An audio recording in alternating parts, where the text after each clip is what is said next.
Hi, I'm Joy Broadbent of Broadbent Sisters. I'm going to be doing a reading today from our clearing cards, and we're going to be looking at Rebirth. So you can see here there is a deer amongst some gravestones in a cemetery, and there's just some jewels along the ground and some light streaming from behind the tree. So for Rebirth, it is interesting that you can't talk about rebirth without what I'm going to call, and what many have called, ego death.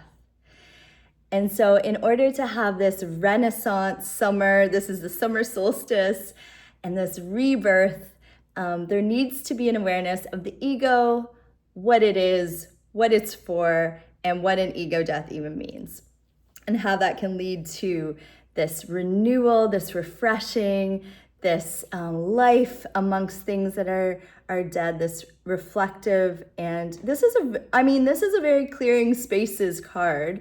They all are, but this is especially kind of that transition time between death and life.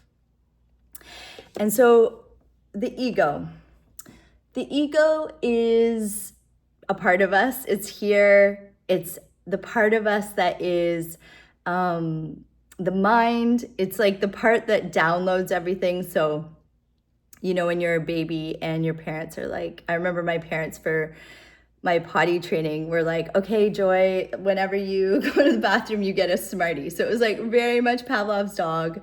I learned, okay, this is where this goes. This is how I do this. And it was a program. It was like very important. You want to get certain things, certain social cues, certain things right. As well, when you're young, you're developing language. So this is another program. And, depending where you're born, you're going to have an entirely different language, maybe more than one, that you're programmed with. And this will affect you quite a bit because every language has its feeling and its nuances and its expression. I remember a long time ago, I was dating this guy and he knew like 6 languages. And whenever he spoke the different language, he said he would become almost a different person because they were very distinct. And, one would be like a more flirty, free person, and another would be a bit more regimented and strict, depending on the language. So again, these are programs that are brought from outside in.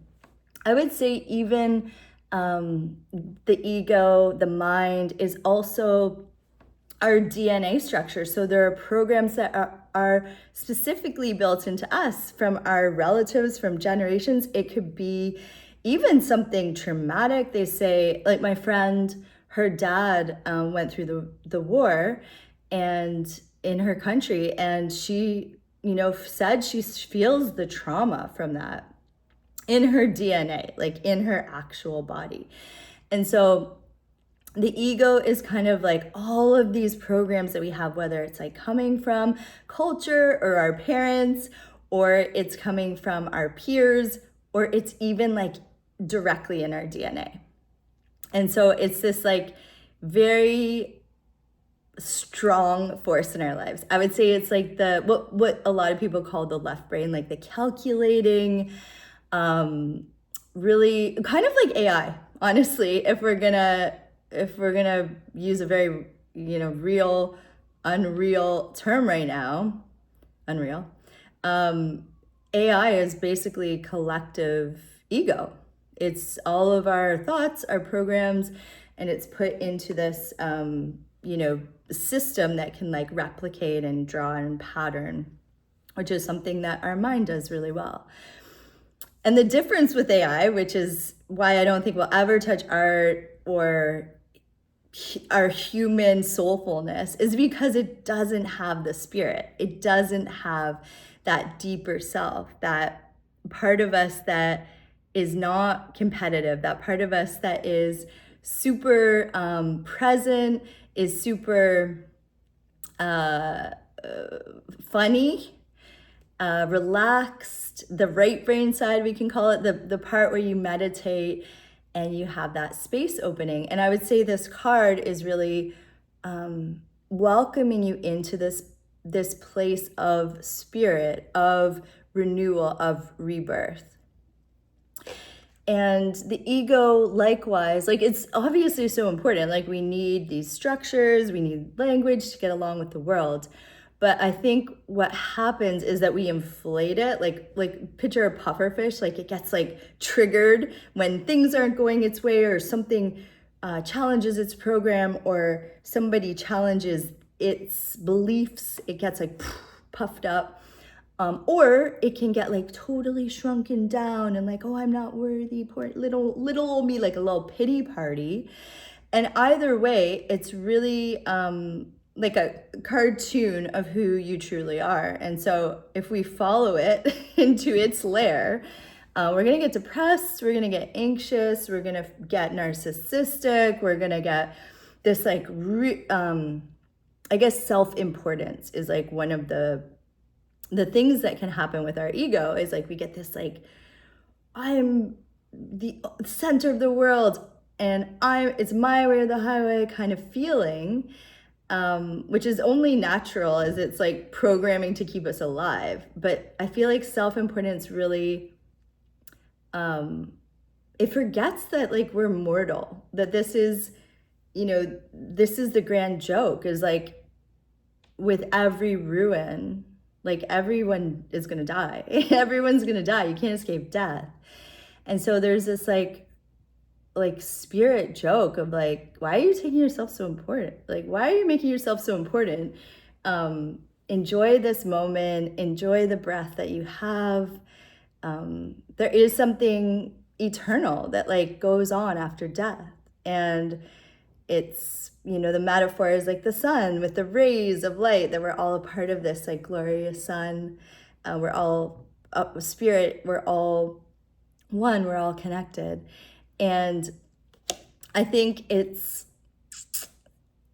how do we have this ego death? How do we loosen up a bit so that we go into that meditative and quiet place and not go down with the ego? Because I mean, if we're going to be really serious, some people take their ego so seriously that they commit suicide.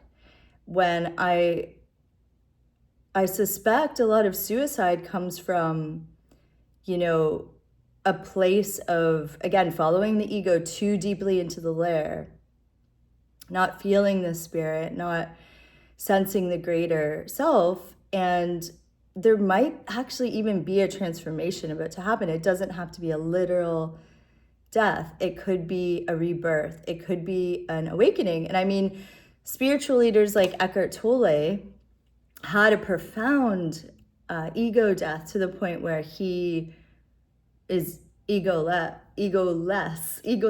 Sounds like a Lord of the Rings character. Egoless. But he really is. I saw him, my sister and I actually went to one of his talks recently, like a month ago.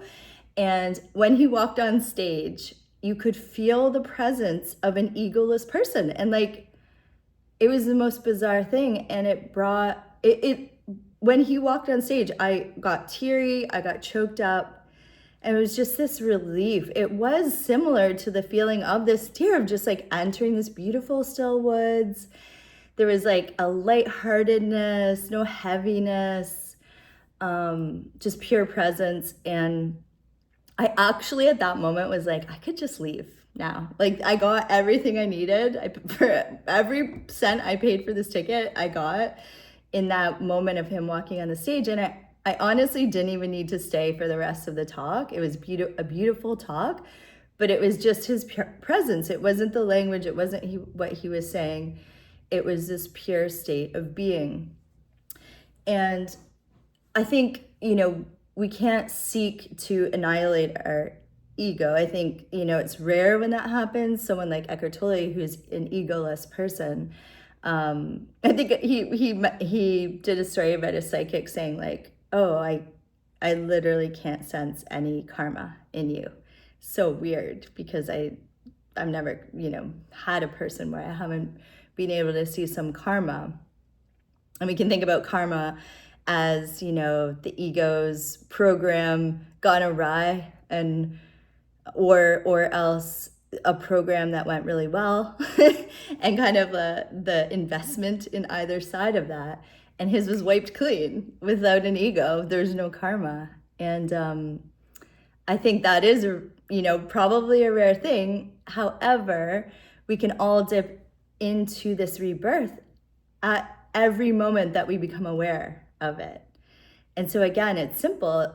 It's simple, and it's the hardest thing to just like relax. Like, I had an ego moment today where I got like really frustrated. I'm like, oh, I can't believe this is happening. I can't believe these people are doing this.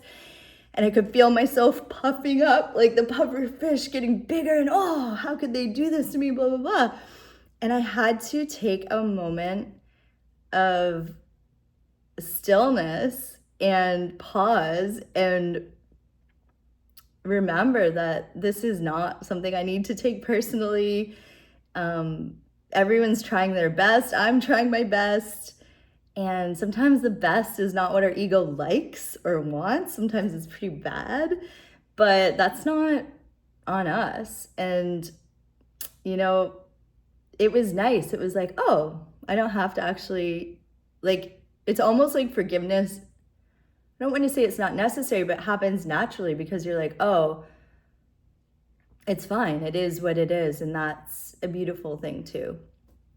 And so again, this rebirth of, and then suddenly I saw, wow, I'm in my beautiful studio. Oh my gosh, like looking outside and seeing there's a tree outside of my studio. Like, how lucky am I? I can look at the leaves anytime. Oh, there's like beautiful pollen blowing through the air. It looks like snow. Then you notice all the things that are actually happening and you're like, wow, I'm so lucky to be alive. And I think rebirth also comes about, like another way to kind of kickstart this rebirth and this new renaissance of who you are is to be really, this sounds so obvious, but to be grateful. And as soon as you're grateful, the programming kind of like goes away again and you come into a place of spirit and thankfulness and joy and lightness. And so some of you might be feeling the heaviness of like looking around and just, there's so much to do. There's things in your life that aren't working. Maybe it's a health concern. Maybe it's somebody in your life that is breaking your heart. Whatever it is, we can get really weighed down, and our programming doesn't like this. Like, it's, again, your ego is not a bad thing. It's just a thing, and it's your mind trying to keep you alive. It's your operating system. So, don't blame it, but the ego does not have the soul. Just like AI you cannot download love or soul or really creativity into AI because that's just impossible. Like, that's a spirit thing. It's not a logic, it's not a calculating thing. And so the poetry of life is pure spirit. So it's like the ego is never going to get it. It's never going to fully get it. And that's why we do need to take these pauses. Even literally walking through a cemetery can remind you that you're going to die, memento mori, and bring the ego into like a bit more awareness. And then one of my favorite spiritual teachers, Byron Katie, always says, make friends with your ego. Like, it doesn't have to be like, I'm going to kill my ego, it's dying. When you make friends with your ego, it dissipates because, again, it's just a program. It's not real. Anything real will stay. Anything real will be reborn. The things that aren't real are going to die off. And if you hold and cling to them, if you like hold on to the ruins, the big columns, the broken sculptures, and you don't let go, sure, you're going to be trapped in this world of ruin. But if you can like pry your arms off of the things that you want to grab onto and grip, and the stories that you want to control and the stories that you want to keep, if you can slowly let go of these ruins, these dead things essentially, then you can breathe, smell the grass, see a deer in the forest, see beautiful, like, I don't know if you've ever seen a deer in the forest, but hands down, one of the most magical, beautiful things. So yeah, I'm sending so much rebirth energy to all of you in the summer solstice can't say that, time. And just remembering that in order to have a rebirth, there's got to be an ego death. And the only way that can happen is with awareness and meditation, pausing. Maybe someone hugs you and it like, you know, you drop that like protection. Sometimes a good way to, you know, facilitate a small ego death is just to like be the change you want to see in the world. So give someone a hug. Send peaceful intention to people that you're frustrated with. Send a healing prayer.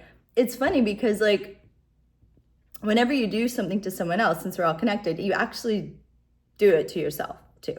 So again, if you're hating people and being bitter, you're gonna end up, you know, with stomach ulcers and bitterness yourself. So it's a really fast way to have an ego death is to like take your mind off the self and give your good energy to others. And suddenly the whole world just opens up. Even cemeteries can be like magical, sparkly places instead of seeing them as like, oh, this is so depressing, the end, I never want to die, blah, blah, blah. It's like, there's something that continues. There's something that is reborn. Death is just another portal into a new rebirth for something that is probably pure love from all the religions and things that we've heard. There's this idea of like pure connection, pure love, no suffering. So we can rest assured that I doubt all of those, you know, spiritual leaders are suddenly all wrong and our calculating AI atheistic minds are right. I'm gonna bet with the spiritual leaders that there is a rebirth. And yeah, okay. I just rambled for 17 minutes and 17 seconds, which is our magic number. So yeah, sending you all that Renaissance rebirth. I hope you have a wonderful summer and I'll see you soon.